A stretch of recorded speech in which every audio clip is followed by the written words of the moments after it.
طبق روایات مکان خروج یمانی از یمن و خراسانی از خراسان و سفیانی از شام و یا کوفه می باشد. در ادامه ویدیو با قیام یمانی آشنا خواهیم شد.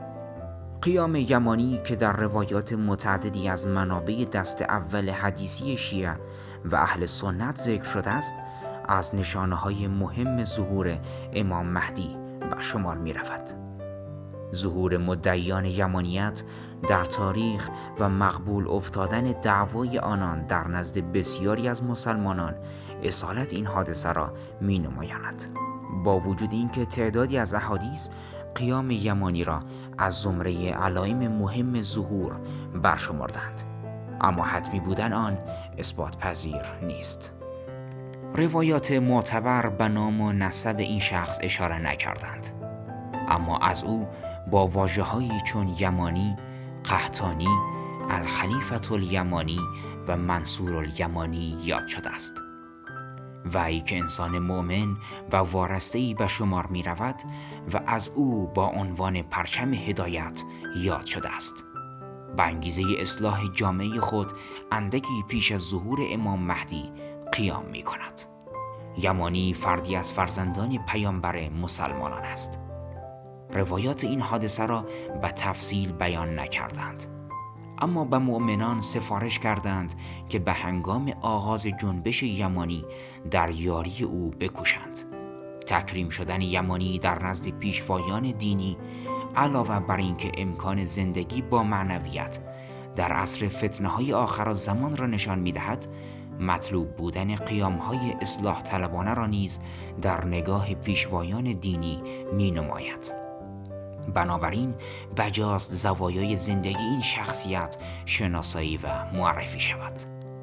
به عقیده شیعیان سید یمانی شخصیتی در آخرالزمان است که به همراه سید خراسانی و سفیانی هر سه در 1 سال و 1 ماه و 1 روز پشت سر هم خروج خواهند کرد و زمان خروج این 3 تن 6 ماه پیش از ظهور مهدی خواهد بود. همزمان با شورش و خروج سفیانی در شام، او هم خروج کرده و مردم را به عقیده شیعه به حق و حقیقت دعوت می کند.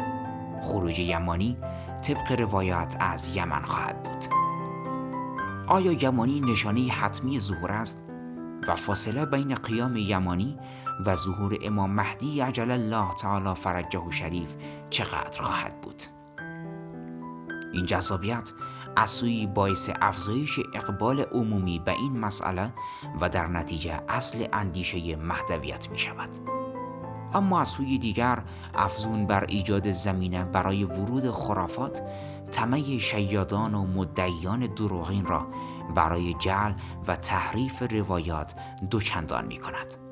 از این رو نظر به فقدان پژوهش‌های مستند در این زمینه شایسته است با انجام تحقیقات مبتنی بر اصول و قواعد فهم حدیث و با جداسازی مطالب مستند از غیر مستند علاوه بر پالایش معارف مهدویت از خرافات، زمینه‌های سوء استفاده از این موضوع از میان برداشته شود.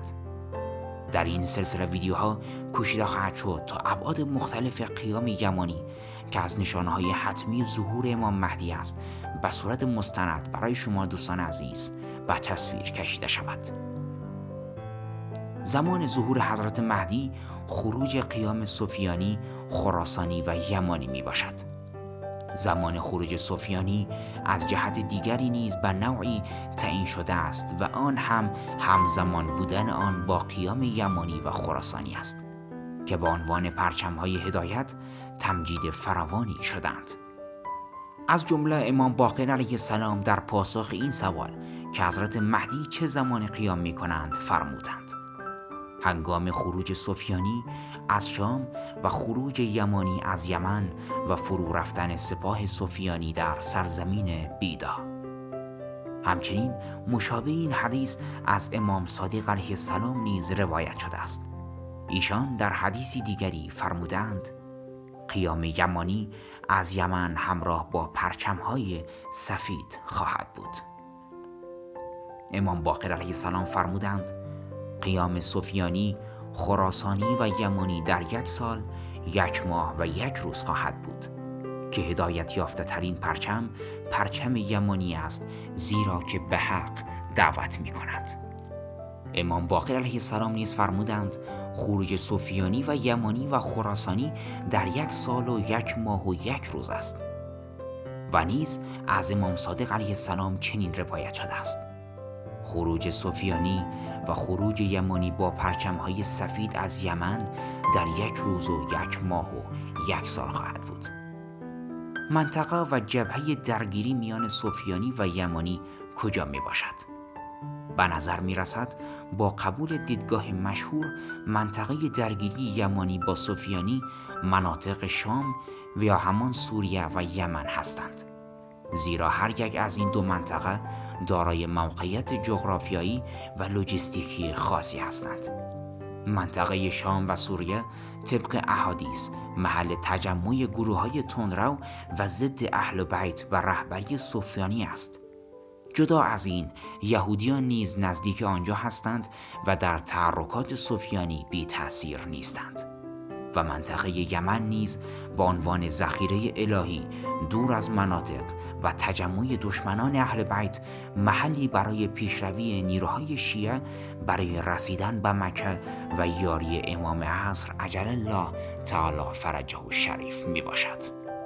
با امید آن روزی که پرچم‌های ظهور حضرت مهدی عجل الله تعالی فرجه الشریف را مشاهده کنیم. سپاسگزار هستیم دوستای عزیز که تا این دم با ما همراه بودید.